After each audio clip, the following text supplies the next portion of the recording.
morning, television family. How are you?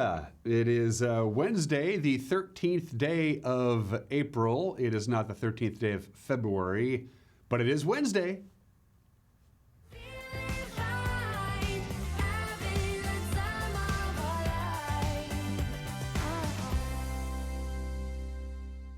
There it is, the theme to Winning Wednesday, which won a Grammy Award, by the way, on Sunday night. I was very happy about that.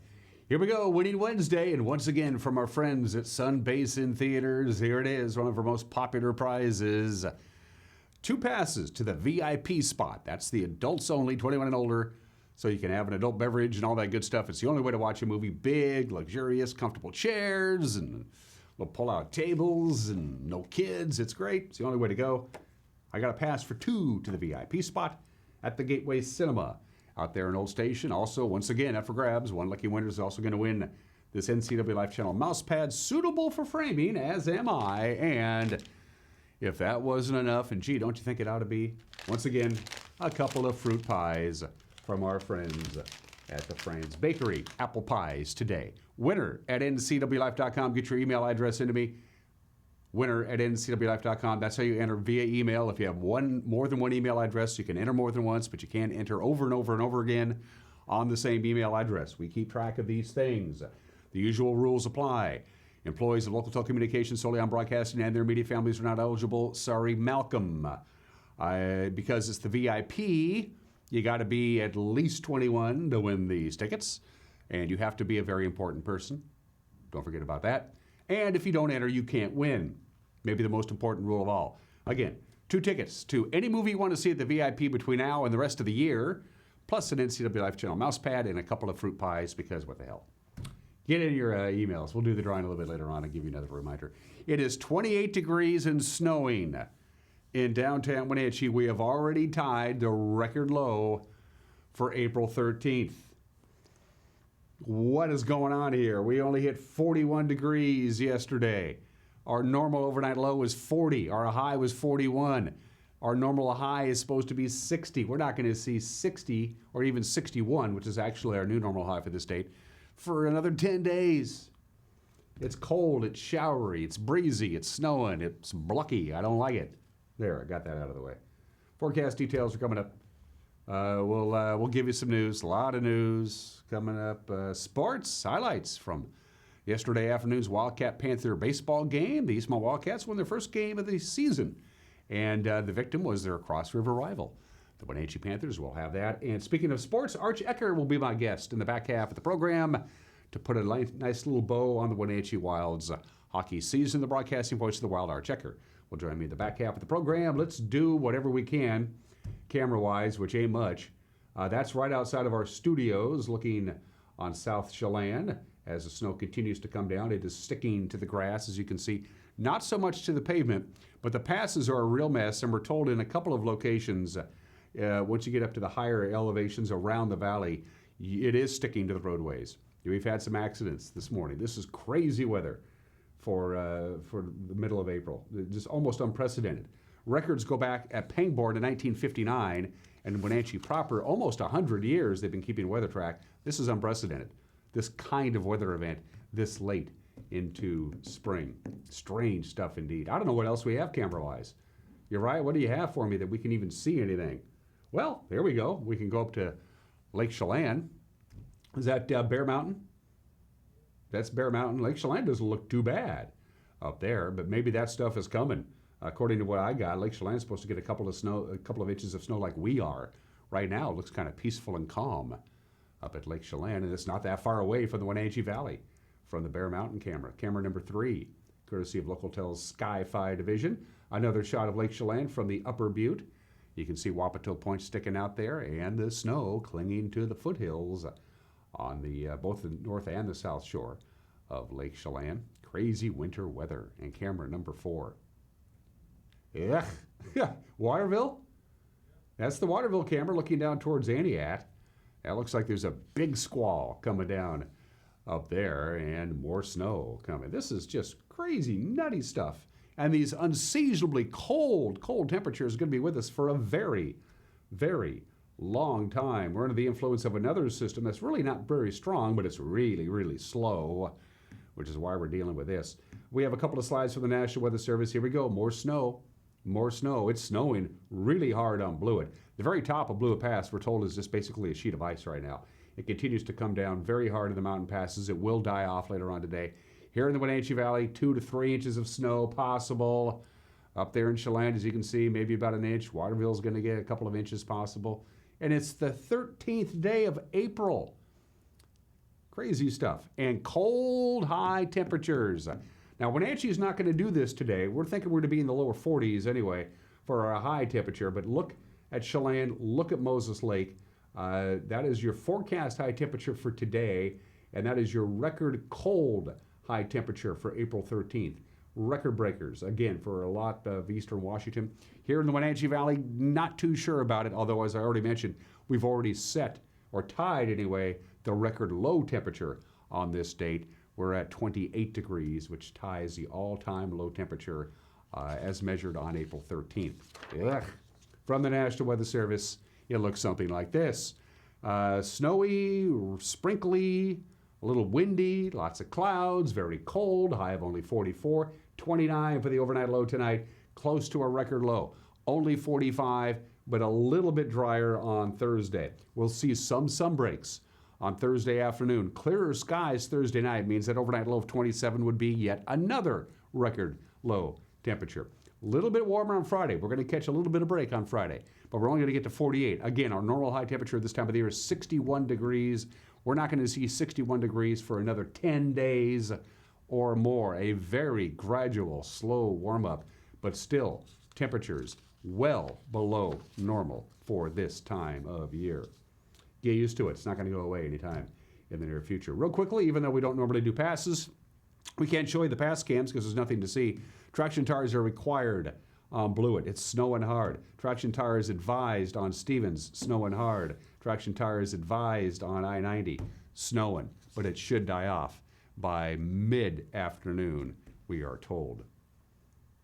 It is what it is. Somehow we got Mother Nature mad. Whatever it is, Mother Nature, we apologize. It'll never happen again. Can you please return spring to its regularly scheduled weather? Going to take a break, and we'll have your news in 1 minute. You're watching Wake Up Wenatchee Valley on the NCW Life channel.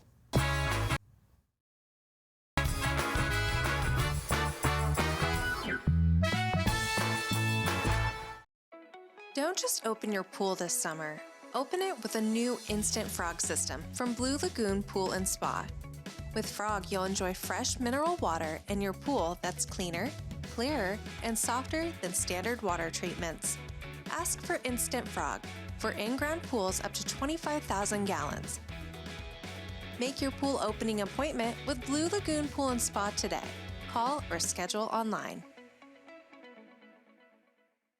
Find ageless beauty at Chelan Valley Skincare. Cindy offers the most up-to-date treatments for personalized skincare. If sagging skin or acne scars are some skin challenges for you, Chelan Valley Skincare offers non-invasive, non-surgical skincare. With up-to-date technology for shorter treatment plans, you'll benefit from Cindy's expertise to help you accomplish your skincare goals. Please stop by their website for details on all their services. Call Cindy today for your free consultation.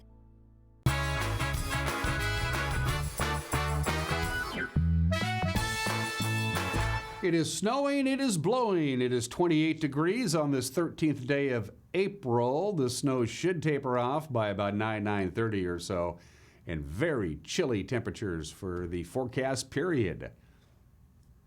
Strange stuff. 9 minutes after the hour, the Apple Blossom Festival Carnival is on the move again. This time, they're going to move to the Wenatchee Valley Mall in East Wenatchee. Festival organizers announcing yesterday that the Fantastic Shows Carnival will be held at the Sportsman's Warehouse parking lot at the mall, April 29th through May 8th. Now, the Apple Blossom Festival had planned to hold the carnival on the former DOT property on North Wenatchee Avenue, but they said that site proved to be simply too challenging. Of course, last year, the carnival was held at Lincoln Park in Wenatchee, but that was just a one-year-only basis. It previously was at the Town Toyota Center parking lot, among other locations, and now it's going to be at the mall. Coming up on Apple Blossom time. Wenatchee Police and City Public Works employees cleaned out a homeless camp in the 1200 block of South Columbia Avenue. They did that yesterday morning. This is right next to the Senator George Siller Bridge, as you see there. The Wenatchee Police Department said they cleared out tents and massive piles of garbage that were in the city's right-of-way. Police said they've been in regular contact with the people living there. They advised them that they're going to come in and clean it up, and all of them were offered the opportunity to remove their belongings, but in most cases they chose simply to leave them there and make it the city's problem to clean up the mess. Later today, the Washington State Board of Health will vote on whether COVID-19 vaccinations would be required for children entering public schools.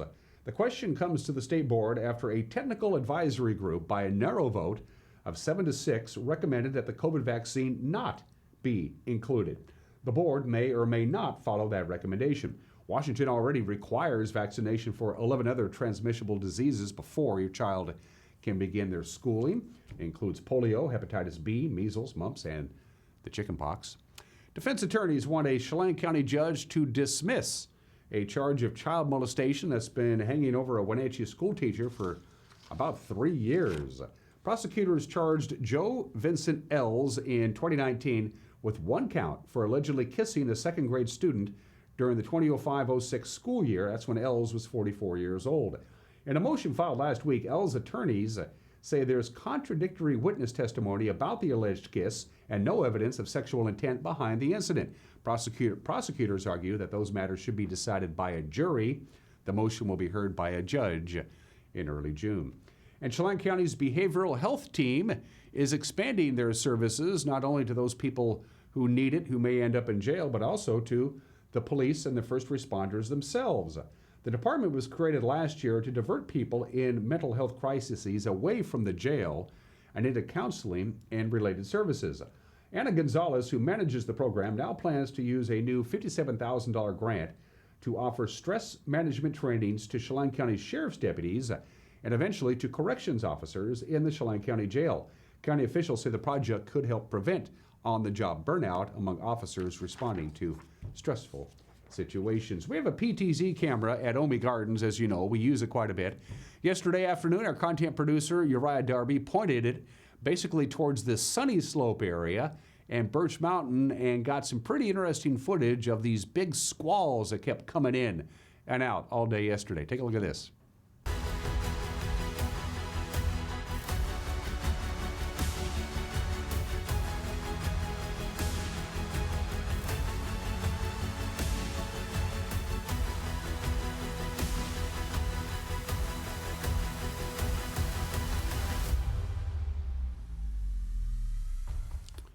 We hit 41 degrees yesterday. Our normal high on February 13th is 41 degrees.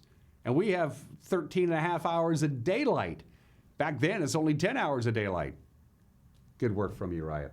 To talk about what's going on weather-wise tonight, and he's been a very busy guy. Thank goodness he knows what he's talking about. He handles the weather forecasts and the news. Here's Grant Olson. Good morning, Dan. Coming up tonight on the NCW Life Evening News, expect cloudy, cool, and unsettled weather again today that's going to last right through this week. I'll have all the details in your complete North Central Washington weather forecast. And in sports, Eric Granstrom will have results from high school baseball, softball, and soccer, as well as results and reaction to yesterday's Mariners and Kraken games. That and all the day's news stories coming your way tonight at 5, 6, and 10 on the NCW Life Evening News. We hope you'll join us then. Dan? Thanks, Grant. Don't forget, you got a news tip, you want to drop us a note, you can email us, you can go to our Facebook page, you can go to our homepage, or you can pick up your telephone and give us a call.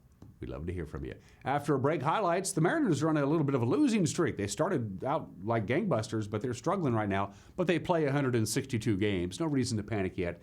Sports is 1 minute away. You're watching Wake Up in Wenatchee Valley on the NCW Live channel.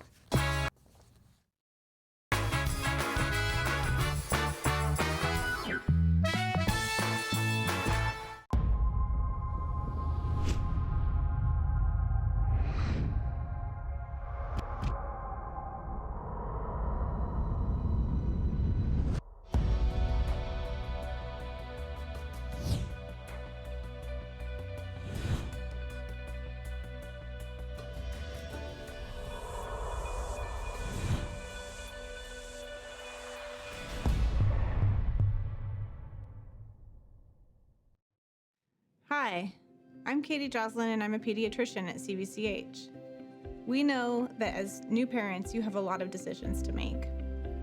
At CBCH, we have a team of caring pediatricians and family medicine providers who love to take care of newborns. As you're making that decision of where you'd like to go, we hope that you'll consider coming to CBCH, where any of the providers you choose would care for your baby as if it was one of their own.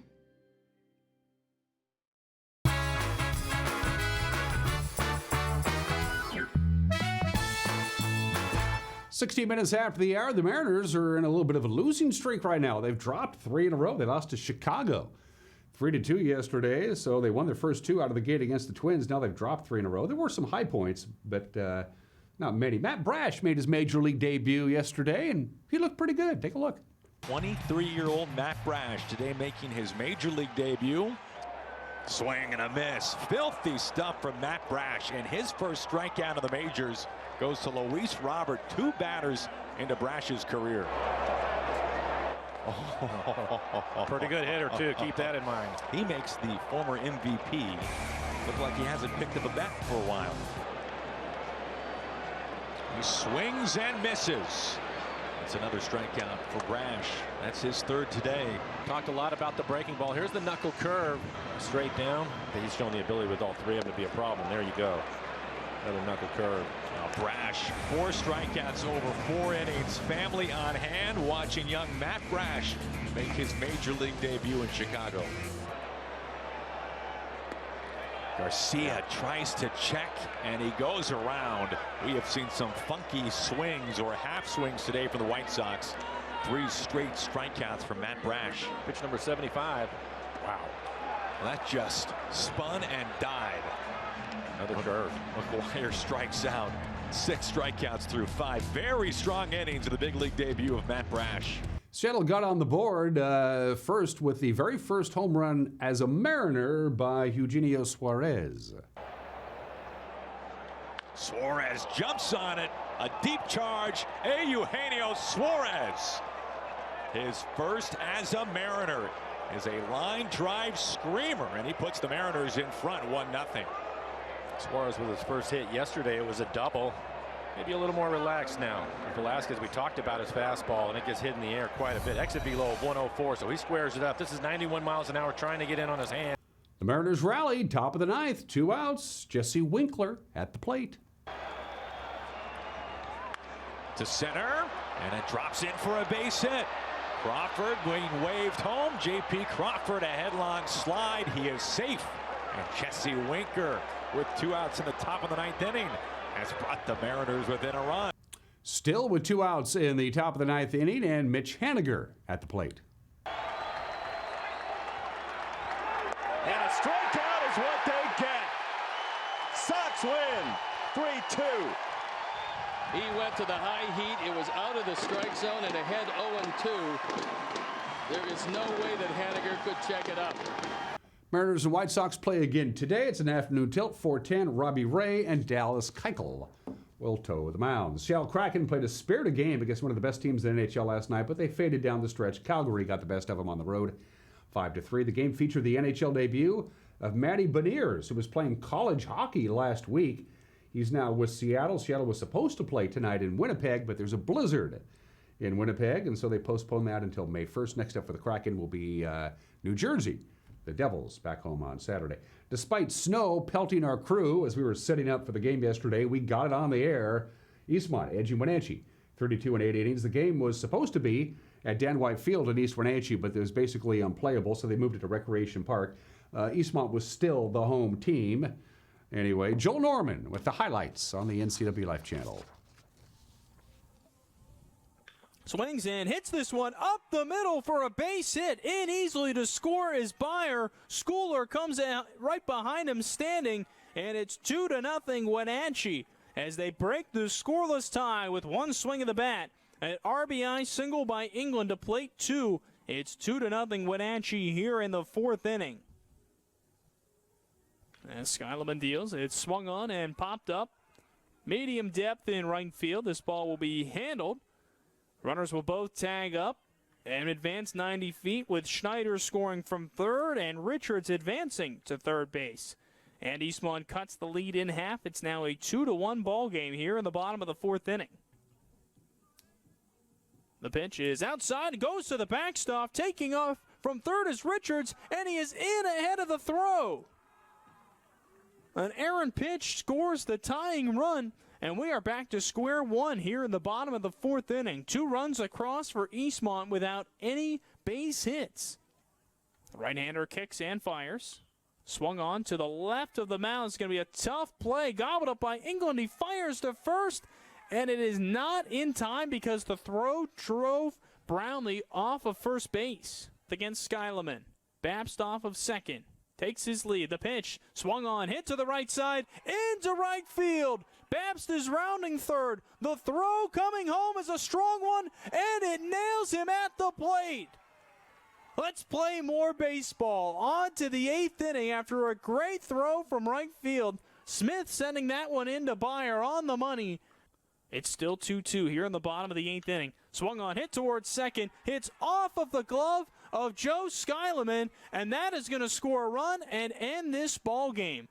Eastmont, as the home team at Wenatchee's ballpark, picks up a walk-off victory, and they will celebrate. These 2 teams, by the way, will play again Friday, doubleheader, 4 o'clock, and we'll have it right here on the NCW Live channel. Also to the Les Schwab Prep Baseball scoreboard from yesterday. Moses Lake dumped Davis 4-2. Quincy and Kashmir were rescheduled for tomorrow. The game was unplayable. The field was unplayable. Chelan blanked Omak 10-0. Brewster beat Lake Roosevelt. Liberty Bell bounced Tenasket. And Waterville Mansfield scoring 4 touchdowns. Their 28-17 win over Pateras. 28-17 in the baseball game. How long did that take? Not a lot of softball from yesterday. Eastmont shut out Wenatchee 7-0 in Okanagan all over Pateras, 22-0. And in soccer, Wenatchee earns a tough 2-1 road win at Sunnyside, courtesy of Les Schwab. Eisenhower victorious over Moses Lake. Sela knocked off Ephrata. Kashmir and Chelan tied. Cascade got by Quincy. Tenasket beat Orville, and Bridgeport and Manson never got the game going. And those are just some of the games that people are playing. At 22 minutes after the hour, the Obscura Holiday today. One of the most popular board games ever. It's National Scrabble Day today. Scrabble is a trademark of Mattel all over the world, with the exception of North America. In North America, Hasbro owns the trademark to Scrabble. I don't know why. It was invented by a guy named Al Butts, who invented the game. He called it Lexico. Al Butts sold it to Jim Brunot, who changed the name to Scrabble. This was a number of years ago. But the big break for Scrabble was the president of Macy's, Jack Strauss, went on vacation, and one of his kids brought a Scrabble set, and the family just fell in love with it. Jack, the president of Macy's, the head dude, just became a Scrabble fanatic, and nobody really knew anything about Scrabble. He gets back from vacation. Jack calls Jim up, says, Jim Burnott, Jack Strauss, Macy's, send me as many copies of Scrabble as you can get to all of my Macy's stores, and that was the game changer for Scrabble. Scrabble is incredibly popular in Great Britain. Half of all households in England have Scrabble. It's very popular in England. And by the way, there are 14 acceptable Scrabble words you can play that have the letter Q but don't have the letter U. There are 14 of them. I don't have time to tell you what they are. There are 14 of them, and I can't pronounce most of them. You can look them up online. So whenever you got a Q but no U, there are words you can use. If you're smart, I ain't. Happy birthday to Scrabble, 24 minutes after the hour. Today in history, on the 200th anniversary of his birth, the Jefferson Memorial was dedicated by President Franklin D. Roosevelt on April 13th, 1943. The land that the Jefferson Memorial sits on didn't exist until they built the memorial. They dredged the Potomac River, and they just basically built up an island to put the Jefferson Memorial on it. It was supposed to be a memorial to Theodore Roosevelt, but he was still freshly dead and still somewhat controversial, so they decided, why don't we do TJ instead? It was FDR's idea. He personally requested that there be a Theodore Roosevelt, be a Thomas Jefferson Memorial. When the statue was dedicated, by the way, on this day in 1943, because of the wartime restrictions on metal, Jefferson's likeness was plaster. It didn't. The bronze one that is there wasn't installed until after World War II. Happy 79th birthday to the Jefferson Memorial. 69 years ago today, the director of the Central Intelligence Agency, Alan Dulles, launches Project MK Ultra. And for a bunch of people, they had no idea what was going on. High doses of LSD and other chemicals, electroshocks, hypnosis, sensory deprivation, isolation, verbal abuse, sexual abuse, torture. It was all green-lighted by the CIA. We didn't find out about it until just a few years ago. MK Ultra, not one of our better moves there. 60 years ago today, you would think that the home debut of a brand new team in New York City, National League Baseball returns to New York City 60 years ago today, the Mets and the Pirates at the Polo Grounds, which sat about 40,000 people. You think the place would be packed. 12,447 people showed up on a miserable day in Manhattan to watch the Mets make their very first home game, and they lost, unsurprisingly, to the Pirates. The final was 4-3. The Mets played their very first game at home on this date 60 years ago today. Houston, we have a problem. 52 years ago today, Apollo 13, that famous incident when the oxygen tank exploded. The crew had to scramble around. They damn near died, as we know now. They eventually made it back to planet Earth, but America held its breath for about 48 hours. That happened 52 years ago today. By the way, it's a really good movie. It is a good movie. Well done, Ron Howard, on that one.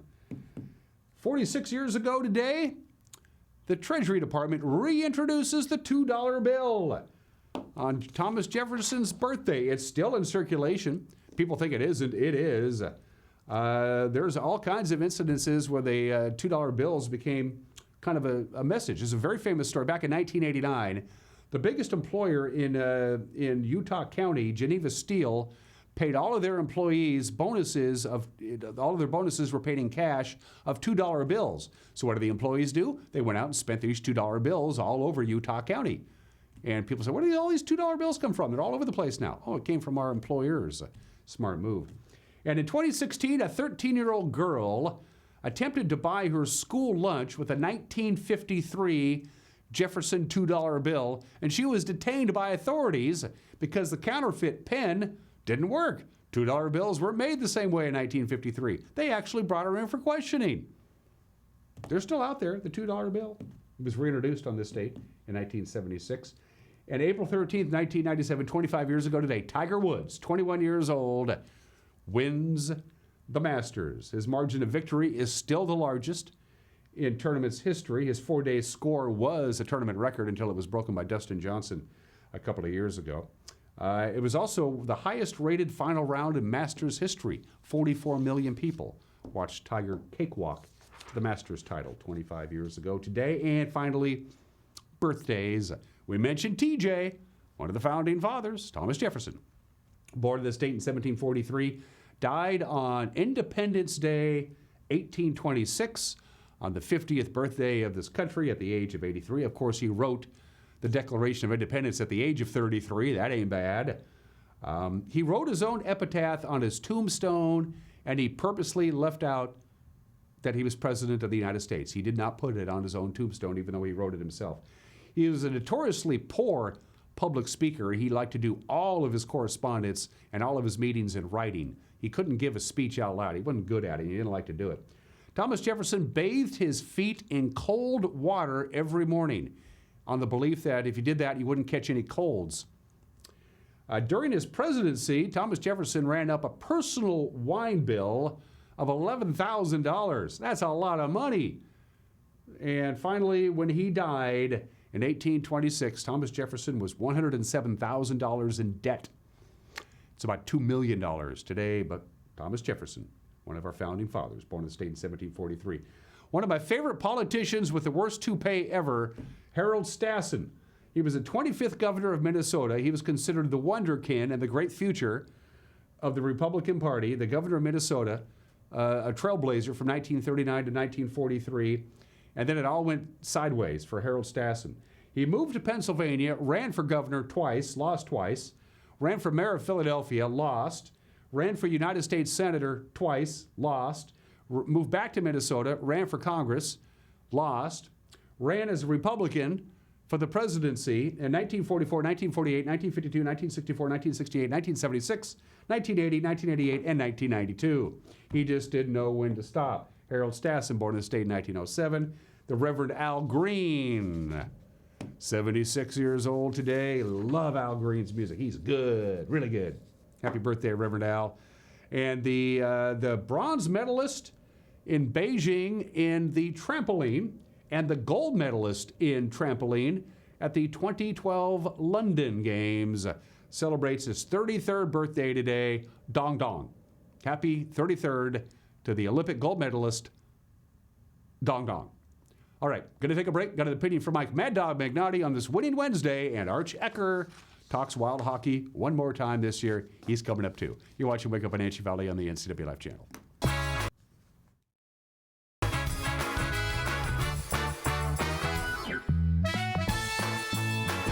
Watch Vibrant Living, brought to you by the Wenatchee Valley Senior Activity Center. Find out about programs and activities for ages 50 and over, and meet amazing seniors who contribute to our community. New episodes Sundays at 1:30 p.m., replayed throughout the week on the NCW Life channel. Get your body moving. Tune in for Vibrant Motion, featuring low-impact aerobics hosted by Connie Townsend. These workouts are great for all ages. Vibrant Motion, brought to you by the Wenatchee Valley Senior Activity Center, weekdays on the NCW Life channel. Are you dealing with a pest or weed issue and you just don't know what to do? We use the best pest control methods approved for areas with kids and pets. Whether it's rats, mice, ants, or spiders, or something else altogether, we provide the coaching and solutions you're looking for. And you can know that your dollars are supporting a local, family-owned and operated business. Allow us to help you get back to living healthy and pest-free. Harvest Valley Pest Control.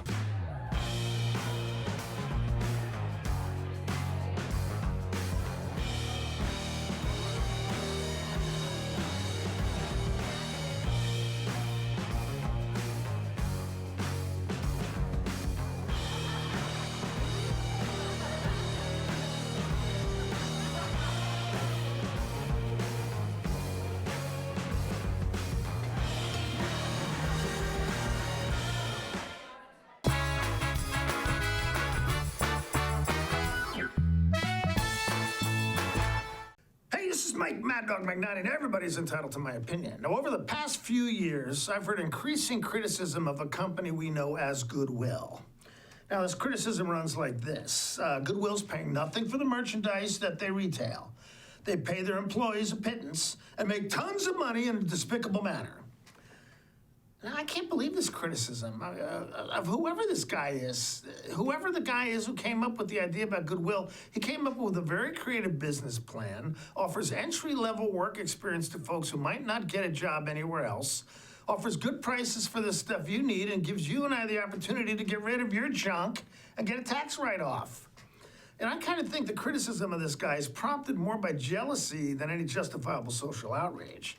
And by the way, the people I've spoken to who work for Goodwill, they like their jobs. This is Mike Mad Dog Magnotti, and that's my opinion.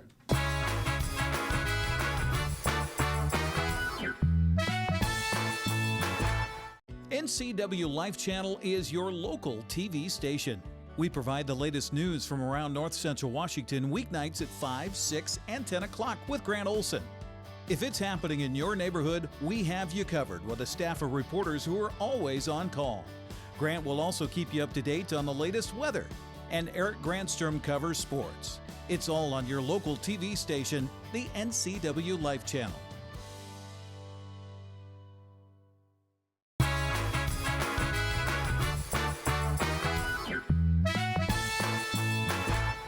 Welcome back to Wake Up Wenatchee Valley. Unfortunately, we were planning and hoping that Arch and I were going to talk about the second round of the BCHL playoffs. We probably will touch on that a little bit, but unfortunately, the Wenatchee Wild will not be part of that.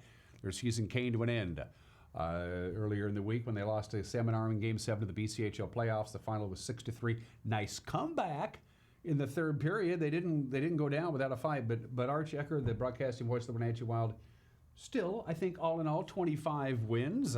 For a young team. It was a good year, but let's talk about Tuesday night first of all, or Monday night first of all.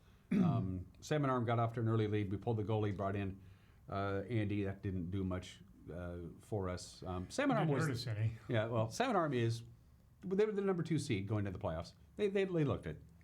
Well, for a long time through the course of the regular season, Salmon Arm was neck and neck with Penticton for the number 1 seed. And it really came down to really the final month of the season when Penticton was able to just kind of continue doing what they were doing, and Salmon Arm, well, I don't want to say they hit the skids, but they couldn't put 2 wins in a row together. I think they had a below 500 month. I think they ended up like 3-4-2 or something. But yeah, I mean, that's a high caliber hockey team, high octane. They got some guys that can hurt you. And, we had talked about, that's not the kind of team you want to give too many second opportunities to. You don't want to cough up turnovers. You got to be sure-handed on your zone clears, that kind of thing. If you don't, they can punish you. And that's really what ended up happening on Monday. It was just a case of, second chance opportunities. And we had a chance to clear the zone. It gets held down. And they turn around, boom, boom, it's in. You're like, oh, man. And so it was disappointing in that regard. But you know what?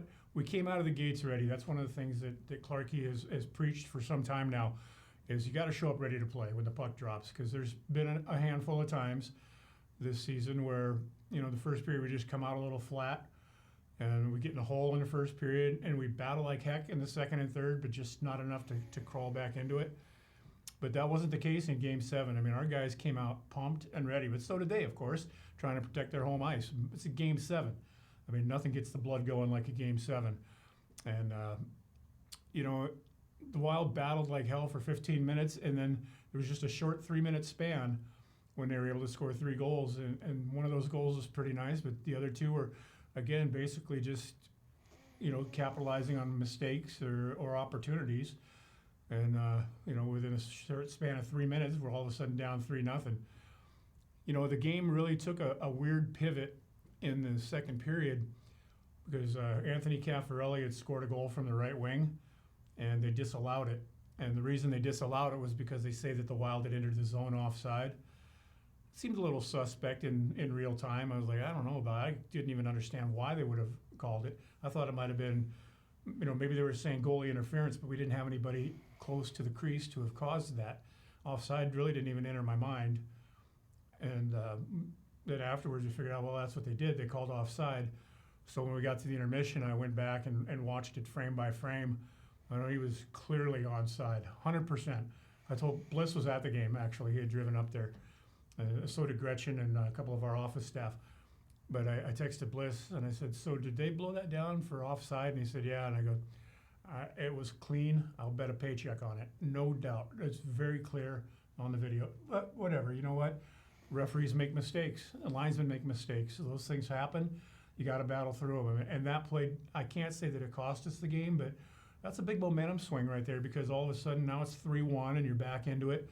But instead, then next thing you know, they score and it's 4-0. Then they go on a power play. It was their only power play of the game. We did a great job of staying out of the penalty box. They got Brett Orberly for a hook, and they scored on that power play, and now it's 5-0. And you're just sitting there going, holy smokes. And we're thinking, golly, it was just like 3-1 a minute ago. Now it's 5-0.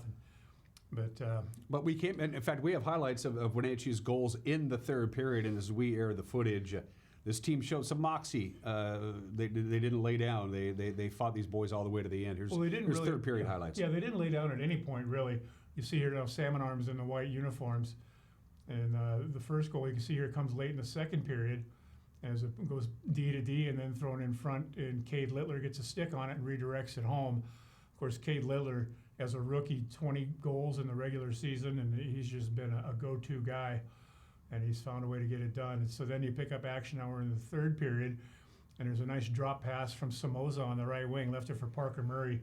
Parker Murray's a kid who's on the NHL Central scouting list, and he just drilled that shot, the big lefty coming up on the other side. And so then the Wild are pressing. They pull the goaltender late, drilled across on the far side, and comes back up to the midpoint, swung over again. We get another shot from the top of the point, careens around, and we just keep pressing. But with the empty net at the other end, we had the extra attacker, and we were able to finally jam one home. And Hunter Hastings was the guy that did it. He picked it up right there at the top of the slot, and he stick handled for just a moment and just sort of forced the goalie to commit. And then he was just able to tuck it in behind him. So all of a sudden now it's 5-3, and he's still got a good 3 minutes left to go. But Yeah, well, actually, it was 4.5 minutes at that point. But now you'll see, we're pressing late, but we just couldn't get that finishing touch, and eventually they chip it out through center and they throw it into the empty net. And in fact, that's coming up right here. 6-3. You mentioned Parker Murray, who was a midseason acquisition. He's no stranger to the Wenatchee Wild. A lot of the players knew him. He's a big, strong, strapping guy out of L.A. He was a big time acquisition for this team. It really was. Well, and he was a guy that our staff had identified some time ago, and they were keeping an eye on him. He was playing his junior hockey up in Ontario, and we kind of had him bookmarked to join our team next season. But for whatever reasons that took place up there, maybe they wanted to give him an opportunity, but he became available to us, and we said, well, let's bring him in. Maybe we're going to bring him in next year anyway, so let's make room, and we did that. And he came in like a house of fire, and the first thing he did was put up 9 goals in like 10 or 11 games or something. He was just on fire, and his highly reputed big league shot, it was evidenced pretty early on. But he's a kid. He's still got some growing to do, and I don't mean necessarily physically, but he's still got a little bit of hockey growing to do, and that's why the kids play juniors, because they're trying to get prepared for the next level. And and you see a lot of them come in here, and they're some talented kids, but they don't have, like you used the word moxie, but it takes a little bit of seasoning to understand what it's like to play at this level based on where they've been. And then they get stronger here, and then they're ready to jump to the next level. And the biggest difference you hear when guys go to the next level, be it college or minor pro, is they talk about the speed of the game. I think the speed of the game at this level is pretty good. But you get up to that upper echelon, and now you're talking about, the top 6 guys from every team. Now they're all in the same pool, and all of a sudden it's like, yeah, there's no weak D man to blow around. There's no soft-handed winger. It's go time. And so, I think Parker Murray's got a really bright future. But then again, you look at our Wild roster. We got 23 guys rostered. We only lose 4 to aging out. Granted, they're a pretty good 4. Brett Oberle, defenseman's going to Air Force. Goalie Tyler Shea is stepping away. Well, Tyler Shea, he's aging out. Don't jump ahead. No, I'm going numerically. Dan's always like, well, I got to be in the know. I wrote this down in my notes, and I'm going to say it. So where's Brett going? He's going to you said the Air. Brett's going to Air Force Academy in Colorado Springs.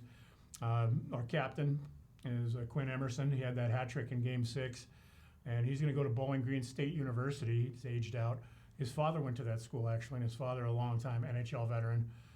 And then you got Cade Stibbe, who came to us this year as a 20-year-old.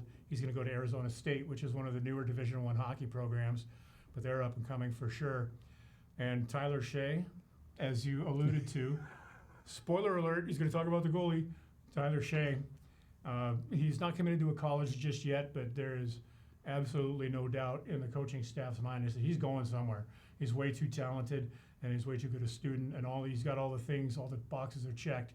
But goalie's the hardest position to fill because there's only 1 or 2 per team as opposed to 12 forwards and 8D.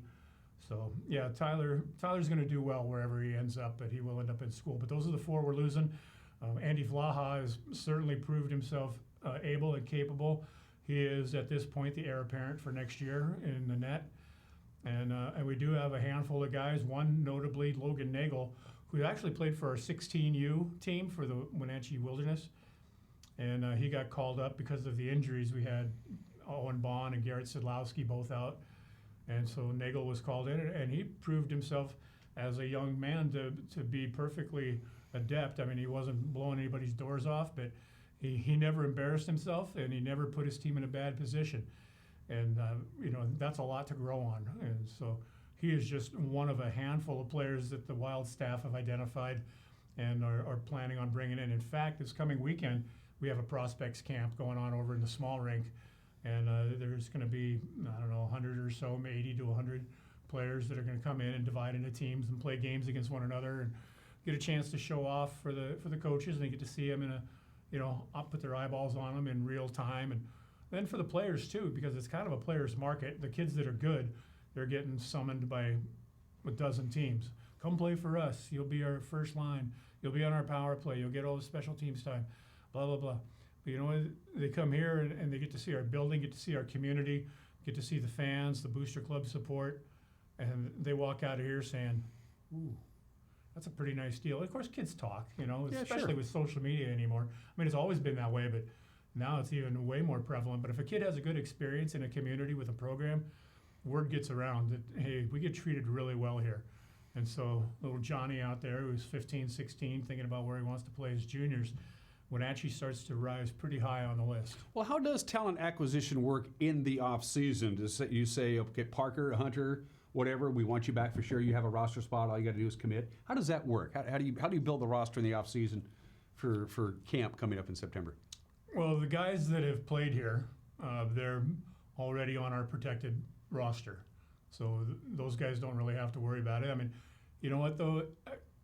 Truly, guys have to earn their spot back. I mean, nothing's really guaranteed. I mean, it kind of is in a way because you know what a guy brings, and you know as long as he does what he's supposed to do, he's going to make the team. But you know what? There's a hungry batch coming up right behind him, and there always is every year. And there's a lot of talented young players that are bucking for your spot. It's just like that in pro sports, right? I mean, you could be the starting linebacker, but some kid out of Ohio State lighting people up, and so those guys have kind of the easy inroad. But then it kind of depends on the incoming players, if they have their rights protected by a junior team, or if they're playing at AAA or wherever they are. Now, a lot of the younger kids, they're basically what you might consider free agents. They can go wherever they want. And that's where those phone calls and the camaraderie between players really helps make a difference. But if they belong to another franchise, they can still go try out at other places. I mean, nobody tells them you can't. We had a bunch of players that went and tried out at USHL camps, but it's good just to kind of see where you stand, And plus, it's a good summer ice and a little bit of competition keeps the blood flowing, and you can just see what's out there because everybody always wants to know what's out there. That's why some ball players go into free agency. They're like, I just kind of want to see, Not that I want to go anywhere, but I just kind of want to see, like Freddie Freeman, for example. But, so it can be maybe a trade gets organized. There's like, for example, Josh Arnold, we got a hold of him a few years ago from Salmon Arm, and it was for future considerations. It's like, hey, you know what, maybe we'll give you one of our, they have what do they call it, I can't think of the name of the form right now, but the players sign an intent to play for the letter of intent to commit or whatever. Right, It's similar to a letter of intent, but for the league, they commit to a team, so they may swap those around. But yeah, it's anything like anything else. It's a lot to navigate for the coaches. There's sometimes hoops you got to jump through. Of course, the league has restrictions. We're only allowed to have X number of imports.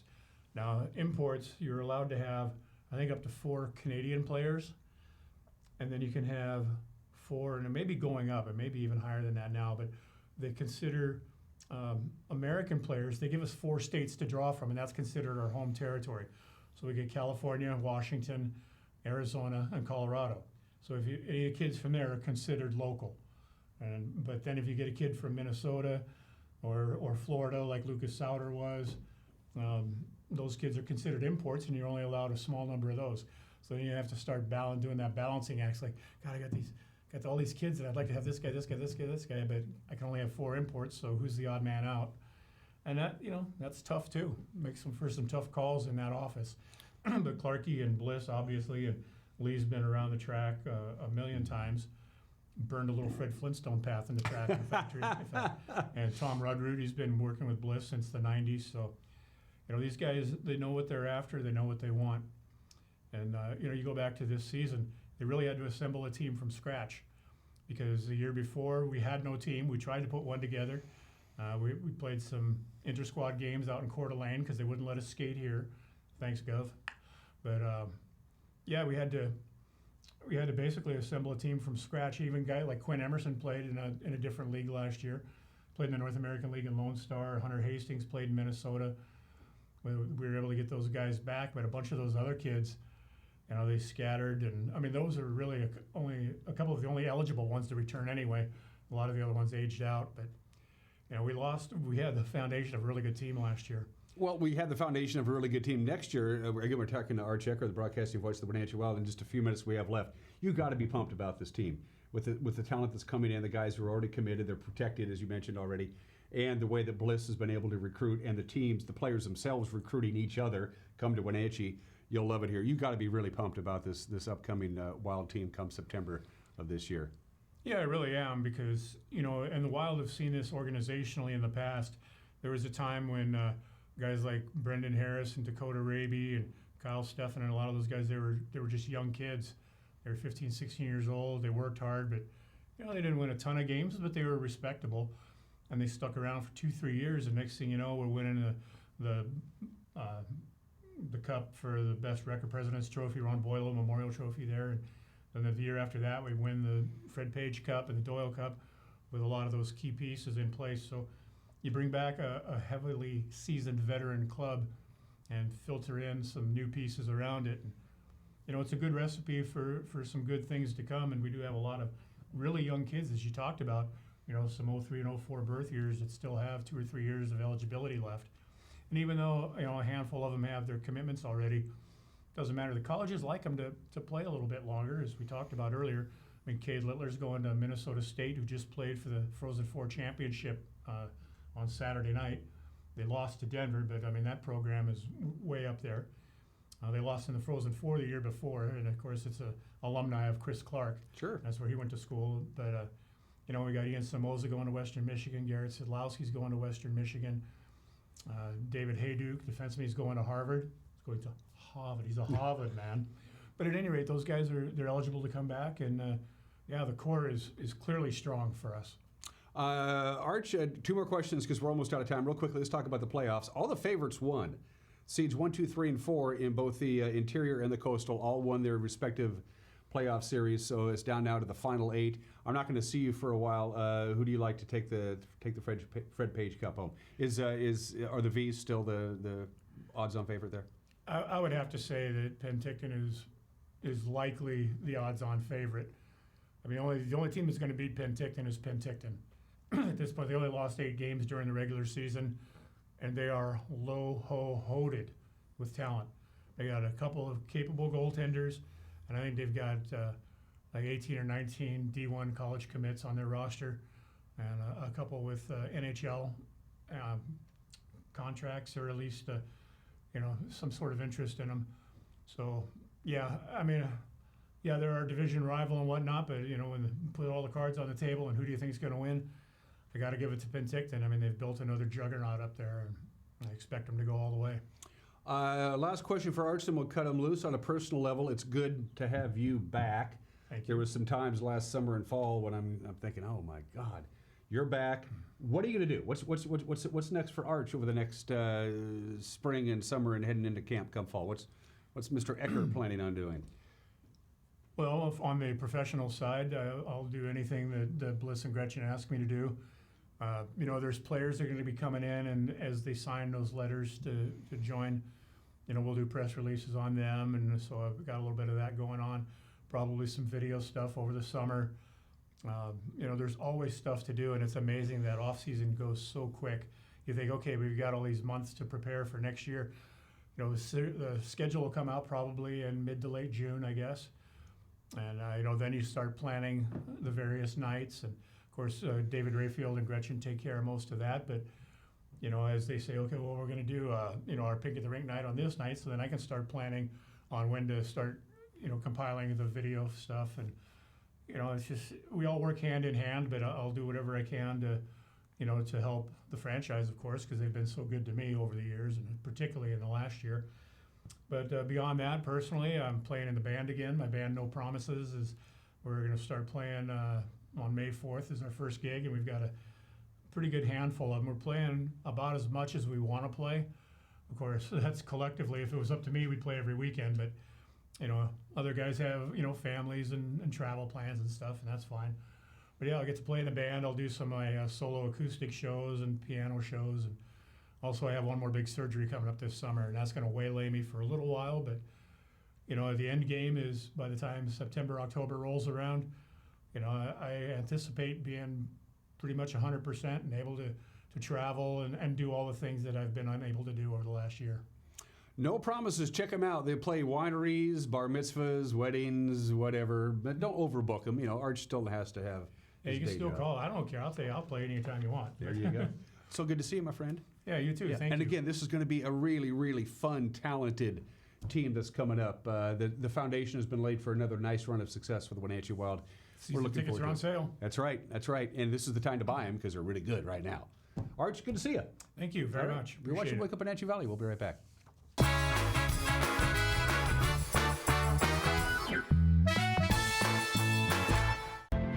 As AmeriCorps members and volunteers, we do more than talk about our core values. We take action and commit to making our community stronger. At AmeriCorps, my commitment to equity gives every student a strong start. Our compassion brings food and friendship to neighbors in need. My determination protects sparks in my community. Now more than ever, your community needs you. What's at your core?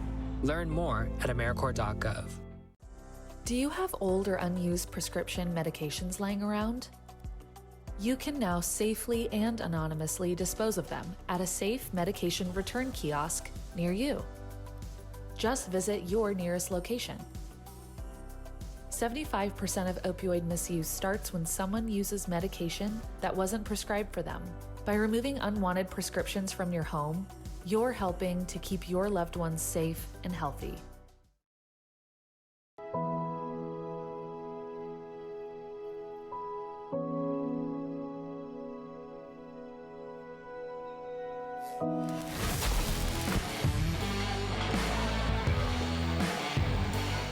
It has really been a great partnership between Succession and NCW Life. It's not always easy to sit in front of a camera or a microphone, but you guys have made it a really nice process.